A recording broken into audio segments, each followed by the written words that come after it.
We are back with the third movie, Dawn of the Deep Soul. This movie is peak Madeinabyss. This movie starts with Nanachi struggling to descend, and there is no background music at first. Riko and Rake follow behind Nanachi, and they don't look happy either. It begins with very little excitement, and I believe that's intentional.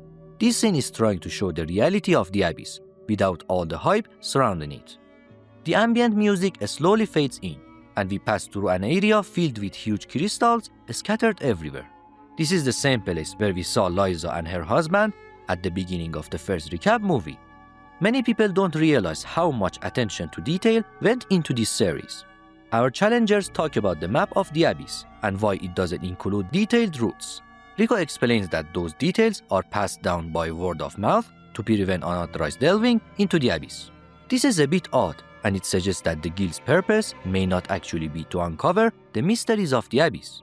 If they were truly searching for answers, they would make that information public so everyone could contribute.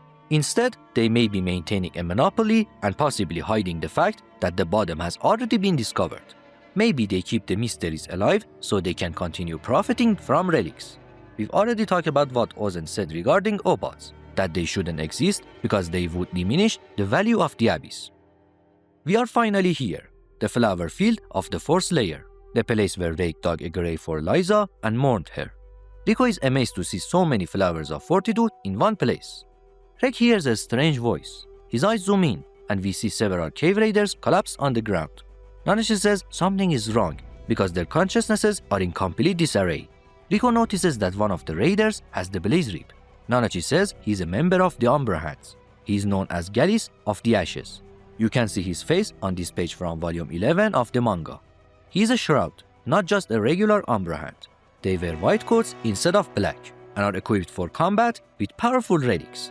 They are the highest rank members of Bondrewd's Umbra Hands. Bido and Remayo are shrouds too. We'll talk about them later.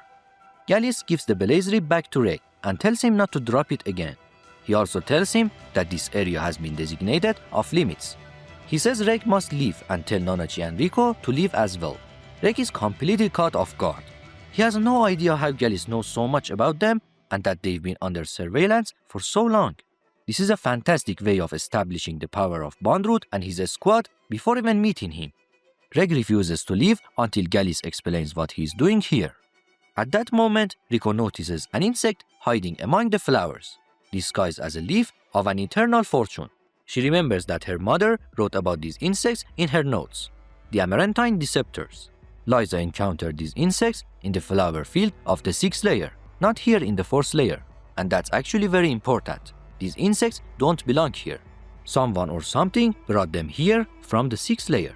We know the landscape of the 4th layer changes every 2000 years, so maybe at the end of each cycle, these insects ascend to this layer. Or perhaps Liza asked Rake to bring their larvae here for some reason we don't yet understand. Either way, there must be an important reason they are here. In this extra panel from volume 4, you can read more about them. Nanachi explains that when they camouflage themselves, they enter a dormant state and can deceive even creatures that read consciousness through the flow of the force field, including predators from the deeper layers. These insects are truly horrifying. They lay their eggs inside the heads of living creatures and feed themselves to the host to keep it alive as a food source. This time, it isn't a symbiotic relationship. It's a truly parasitic one. Gallice says these insects should not be here. Rake asks what his boss is going to do about them, and Gallice's answer is incredibly important. He says that the person you are referring to isn't currently present, and that the method for straddling layers has prone to difficulties. In chapter 67, we learn from another shroud that Bondrewd uses a method called roar sign to connect with Umbra hands like a web, with each hand acting as a node to transfer information. Apparently, this method involves burning eternal fortune petals.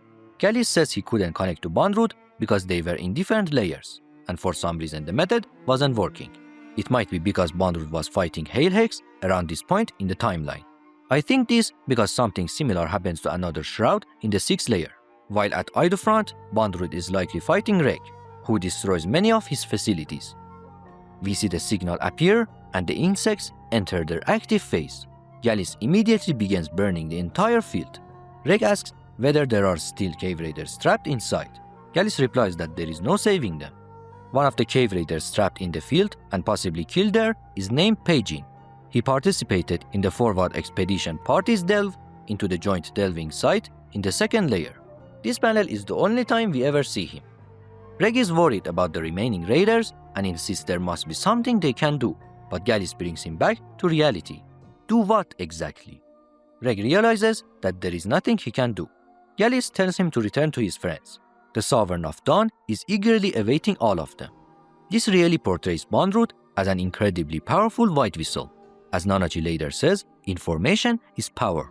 Bondrewd knew almost everything about their journey and had been preparing to meet them long before they arrived. Reg heads back. On the way, he reminds himself not to lose sight of his purpose or become distracted even if it feels cruel. It's the only way to keep moving forward. We watch the entire field burn to ashes. This sequence serves as a perfect introduction to the tragedy we are about to witness. As for what lies at the end of this journey, they still do not know. And as for what lies on the path ahead, still, they do not know. Right now, there is but one thing of which they are certain. That, in the depths of this chasm, someone is waiting. And no matter who that may be, they must push forward. For unless they pass through the deepest shadows of darkness, the dawn shall never come.